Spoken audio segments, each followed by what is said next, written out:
Boxing King Media in association with Boxall. Delighted to have with me the European champion, Dan Azeez. Dan, great to see you. Firstly, how are you keeping? I'm good, man. Thanks for having me as always. How are you keeping? I'm good.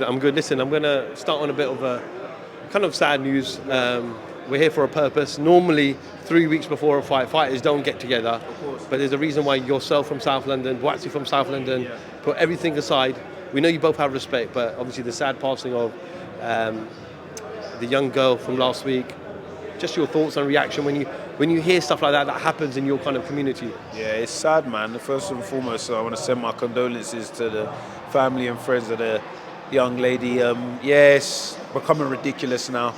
Do you know what I mean? Something really needs to be done, and I was saying it earlier, like, these type of events, we really need to get the young kids involved, like, you know what I mean?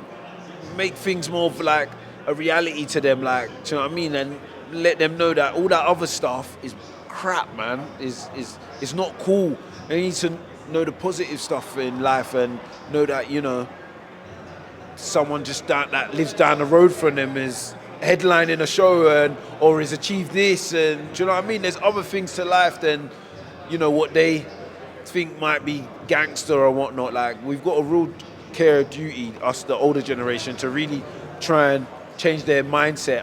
I'll be honest, I don't have all the answers. I don't know how we're going to do it, but I guess, like, putting on events like this, it helps, you know, get them more involved, and I think that's really important. Just getting the young boys, young girls involved in the big events and the successful things we're doing. No, well said, and of course our thoughts go out to the family and all the friends and family involved. Was it strange though, coming head to head so close to a fight, and it's not fight week? Nah, not really. You got to remember, I've been in Josh's presence for how many years? We see each other all the time. So for us, for this fight anyway, it's not really a thing. But to be fair, I'll be honest, because I just come from the Sky Sports studio, and I finished the session in the morning. I was like, I don't really want to see his face, right? you know what I mean? I was like, allow it, like. But it is what it is, man. You know, we're here for a cause, yeah, man. You've spoken about how you want this fight to be a classic. So when you retire and walk away from the sport, people will talk about this particular fight. And we've had those in the past. We've had them in the 90s when we think about Morales and Pacquiao and Barrera, etc. But one thing that I've noticed throughout this whole build-up, there's so much respect between both. There's no trash talk.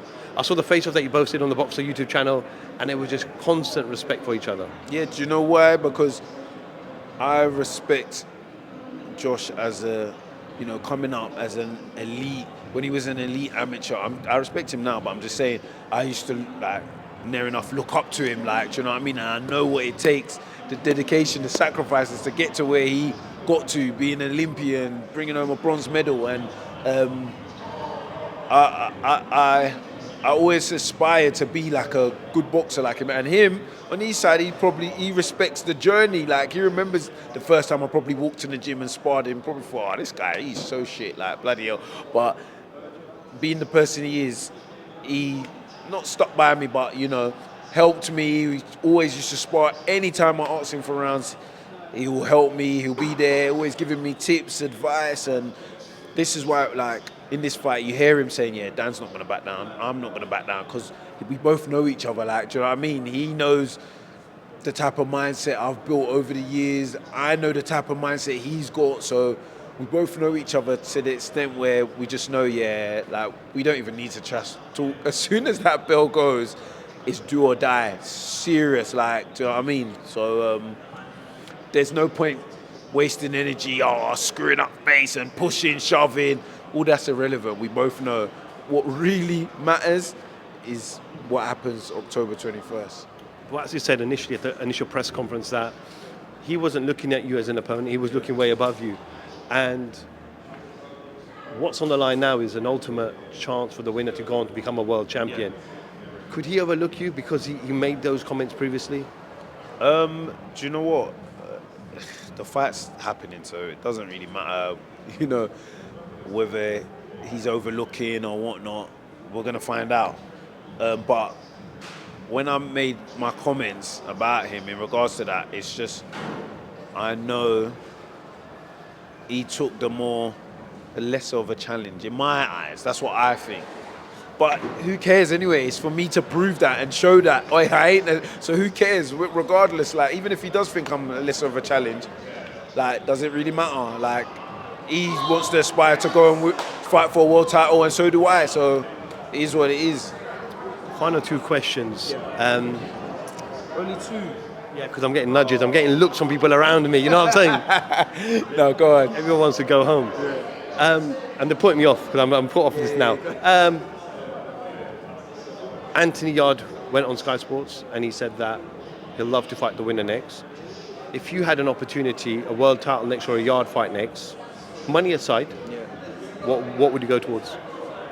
Sorry to disappoint ya, but my focus is October 21st and Joshua BUATSI. So but big shouts out to him, man. It's funny because maybe a couple of years back or a year or so back, he wouldn't even look at me as an opponent. So it's funny how tables are turned. But it's good, man. I'm happy that all the top boys in the light heavyweight division or the UK light heavyweight division want to mix it up with each other. So it's good, man. Final one. Every time you've stepped up, British, Commonwealth, European, we're seeing improvements in your game. You went backyard. We were there in Paris. You took the title away and brought it back to the UK.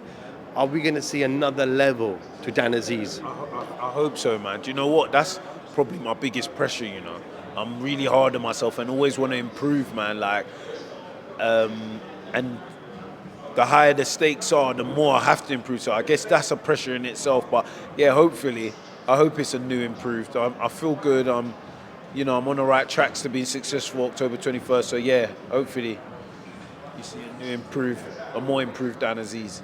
Dan, appreciate your time. It is late. Wish you all the best in the last couple of weeks. I'm shattered. I want to sleep. It's past my bedtime. Tell them what time it is, because this is the time I go to bed.